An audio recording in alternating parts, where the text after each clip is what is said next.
Welcome back to Top 5.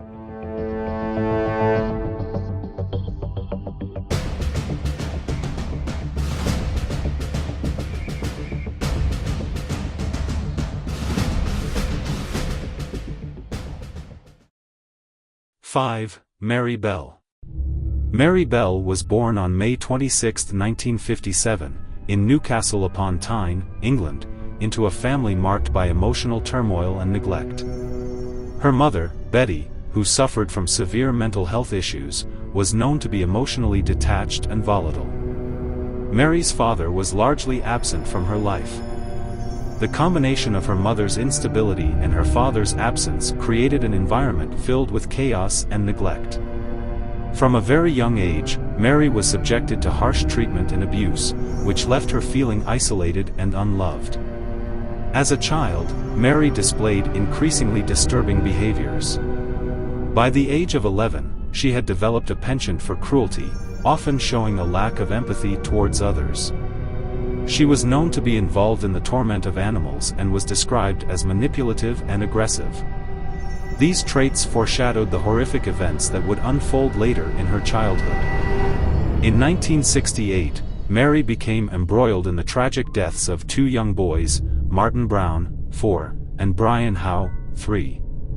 Mary lured Martin to an abandoned house, where she reportedly strangled him. The act was shocking not only because of its brutality but also because Mary was so young.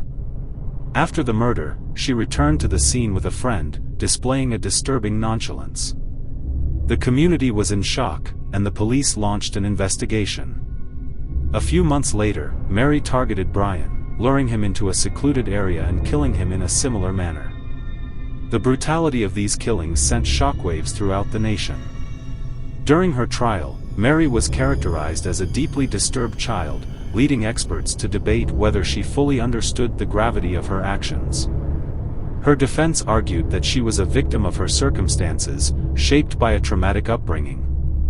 Ultimately, she was convicted of manslaughter rather than murder, a verdict that further infuriated the public who believed her actions warranted a harsher punishment. Mary spent time in a secure facility, where she received psychological treatment. Her case raised significant questions about the judicial system's handling of juvenile offenders and the complexities of mental health in children. After serving her sentence, Mary changed her name and attempted to reintegrate into society. She married and had a daughter, but the shadow of her past continued to haunt her. The chilling tale of Mary Bell serves as a haunting reminder of how childhood trauma can manifest in the most terrifying ways, highlighting the importance of intervention and mental health support for at-risk children. 4. Javed Iqbal. Javed Iqbal was born in 1971 in Lahore, Pakistan, into a family struggling with poverty and violence. His childhood was marked by abuse, neglect, and a lack of love. Raised in an environment filled with dysfunction, Javed exhibited signs of psychological distress from a young age. He was known to harbor violent fantasies and often displayed antisocial behavior, which alarmed those around him. As he entered his teenage years, Javed's behavior became increasingly erratic and dangerous. By the late 1990s, he became notorious for the horrific abduction, torture, and murder of over 100 young boys. Javed preyed on the vulnerable, luring them with false promises of work or education. He exploited the innocence of his victims, drawing them into his web of deceit. Once he had his victims isolated, Javed subjected them to unimaginable cruelty. He recorded his heinous acts, detailing the torture and suffering he inflicted. His crimes instilled fear throughout Lahore, and the disappearances of numerous children prompted a community-wide panic. Law enforcement struggled to connect the dots and apprehend him, as the sheer scale of his depravity became evident. Javed's eventual arrest in 1999 was met with a mix of relief and horror, as the details of his crimes began to surface. He confessed to his heinous acts in a chilling video, detailing the brutalities he committed against the young boys. The public was horrified as they learned that he had killed and dismembered his victims, hiding their remains in various locations. However, before he could face trial, Javed Iqbal took his own life in prison, leaving behind a chilling confession that detailed his gruesome actions. His case remains one of the most notorious in Pakistan's history and raises crucial questions about the psychological impact of childhood trauma and its potential to transform individuals into monsters. Javed Iqbal's story is a grim exploration of how a tortured childhood can lead to monstrous deeds, forever leaving a scar on the community and society at large. 3. Eric Smith. Eric Smith was born on January 22, 1980, in New York, to a family that appeared typical on the surface. However, beneath the facade, Eric struggled with significant emotional issues from a young age. He faced bullying at school, which exacerbated his feelings of isolation and anger. Despite being intelligent and articulate, Eric felt alienated from his peers, which led to a growing fascination with violence and morbid themes. In 1993, at just 13 years old, Eric committed a horrifying crime that shocked the nation. He lured 4-year-old Derek Todd, who was playing nearby, into a secluded area under the pretense of wanting to show him something. Once there, Eric brutally attacked and murdered the young boy in a shocking display of violence that left the community reeling. The case garnered extensive media coverage, with the details of the crime unfolding in the public eye. Eric's actions were particularly chilling due to their cold and calculated nature.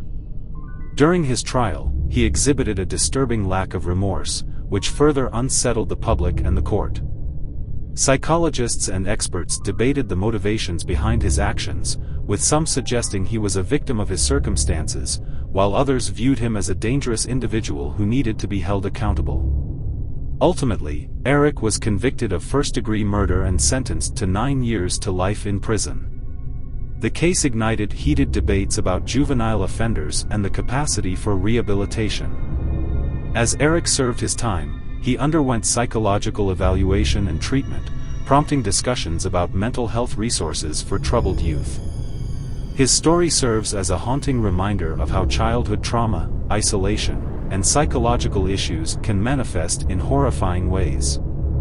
The tragedy of Derek Todd's death and the subsequent fallout left a lasting impact on both families and the community, highlighting the complexities of youth violence and the need for understanding and intervention.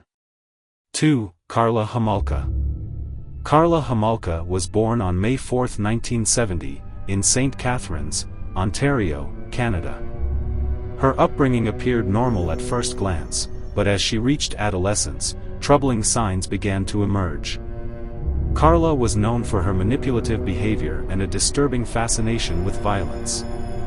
She often found herself in relationships with older boys, seeking validation and attention in unhealthy ways. Karla's life took a dark turn when she began a relationship with Paul Bernardo, a man who would later be revealed as a serial rapist and murderer. Together, they formed a toxic partnership that would lead to horrifying acts against young girls. In a chilling twist, Karla's own sister, Tammy, died after a drugging incident orchestrated by the couple. The details of Tammy's death were shocking, as Karla and Paul recorded their heinous acts, making the case even more disturbing.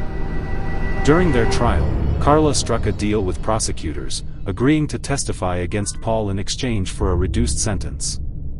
Her chilling demeanor during the proceedings and her involvement in the crimes left many questioning her true nature. Was she a victim of Paul's manipulation, or was she an active participant in the horrors they inflicted? The ambiguity surrounding her role only added to the public's fascination and horror. Karla's eventual release from prison after serving her sentence was met with outrage.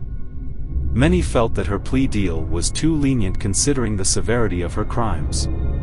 After her release, she attempted to rebuild her life, marrying and having children. However, the shadow of her past continued to haunt her, leading to public protests whenever she moved to a new location.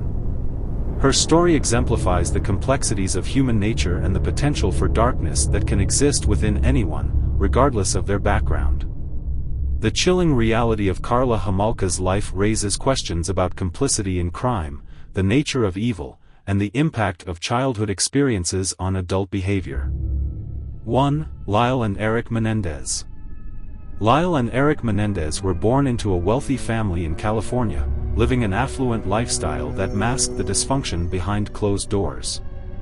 Their father, Jose Menendez, was a domineering figure who ruled the household with an iron fist, while their mother, Mary, struggled to maintain peace amidst the chaos. The brothers experienced emotional and physical abuse throughout their childhood, leading to deep psychological scars that would shape their futures. In 1989, at ages 21 and 18 respectively, Lyle and Eric shocked the nation when they murdered their parents in cold blood. They claimed it was an act of self-defense against years of abuse, citing the trauma they endured as justification for their actions. The brutal nature of the crime, combined with the brothers' affluent background, captivated the public, leading to a media frenzy that scrutinized every detail of their lives. During their highly publicized trial, Lyle and Eric detailed their traumatic childhood experiences, eliciting both sympathy and horror from the audience. Their testimony revealed the extent of their suffering, painting a picture of two young men driven to desperation. The courtroom became a battleground for conflicting narratives, with the defense arguing that the brothers were victims of their father's abuse, while the prosecution painted them as cold-blooded killers motivated by greed.